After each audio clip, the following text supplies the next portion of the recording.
speed decay along. Wrap me in cotton, I'll be leaning toward the west. Oh. Have you ever played at church before? Oh yeah, many times. Okay. Do you think this is an appropriate venue for what you're doing right now? Great. I love this Perfect, space. isn't it? Did you see it? Yes. It's great.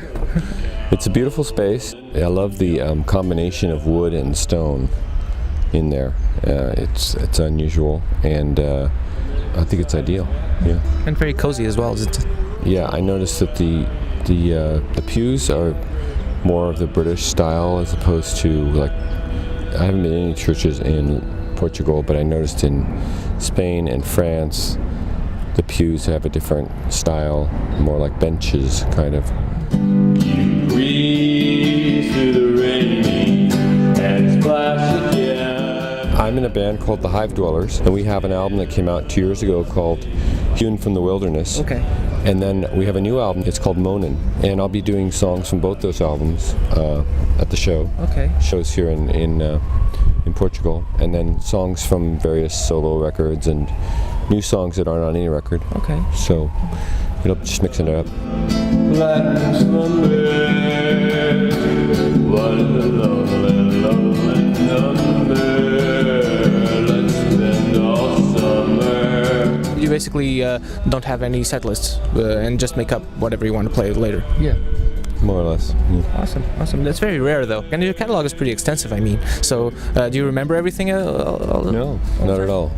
There's about 50, 60 songs that I know that I can play. Mm-hmm. So that's the rough list in the back of my mind that I'm drawing from. When you are mine, it'll be agreed without us saying a thing that the world can stand in line for the privilege. The first time I ever got in contact with your music was back in 96 or 97, I think, with the Halo Benders and their Narcotic Sound System. And I remember distinctively you being on MTV's Alternative Nation, on MTV Europe's Alternative Nation, singing Bone Dry with just some maracas. And that was and it's just like a minute and a half, and it stuck with me since. I've never forgotten it. I was kind of puzzled by it at the time, like I'd never really listened to anything like that before, and it stuck with me until this day. So I guess my question is that the sort of essential quality that you seek in your music? Well, just using the tools at hand. I don't remember exactly what I was doing here. I think I was just visiting, and Toby, who did that, he arranged that. He worked at MTV at the time. I had met him years before in Tucson, Arizona, and he heard that I was going to be in England and said, "Hey, you should come and do this thing I'm doing now."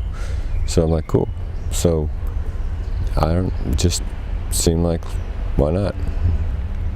Oh, so I just arranged the song for the moment.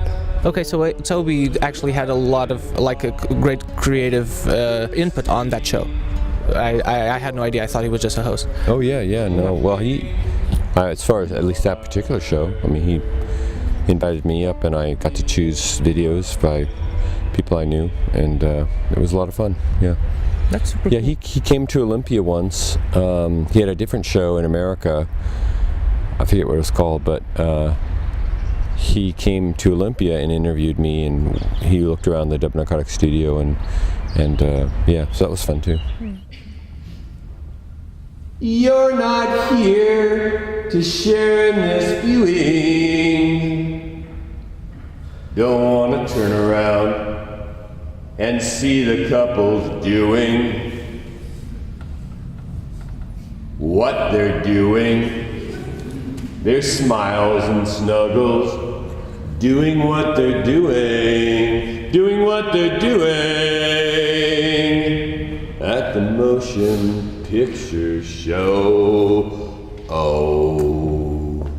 Your interview with Ian Svenonius, on that interview, you mentioned the Narcotic Sound System wanting to make people dance again, like, and trying to be very visceral. That seems pretty much against, like, what became in the late 70s, like, progressive rock and stuff. Is that the main counterpoint, would you say? That's an interesting perspective. it seems more like punk rock was a reaction to progressive rock, or not a reaction, but an antidote. Yes. At the time that I was developing the narcotic sound system, things had just gotten a little bit staid, a bit boring. Everyone had, for some reason, just stopped dancing. And I felt like, hey, what happened to all the dancing? And I feel like it would be arrogant to assume that I could make people dance. I'm not saying I make people dance, but I would like to try to create an atmosphere where people feel comfortable dancing. Sure. So that was one of the objectives. I am turning down the ribbon this morning. Well, love will come back again. Love will come back again. Do you think that there are more better artists now than there were when you set out? Yeah, definitely. It's just the bar has raised. It's raised. You know, people coming into making music on this level of underground music just already so much further along than they did in the 70s. I think that has a lot to do with originally the 4-track cassette player was a great spawning ground for people's creativity. That they were, before that, people didn't have opportunity to record themselves or experiment with multi-tracking. And so now with computers, and not even computers, just the internet, you can just multi-track on. I think people are just they're creating songs, they're writing songs, they're working with sound and recording and performing in ways that allow them to just jump right in so much further along.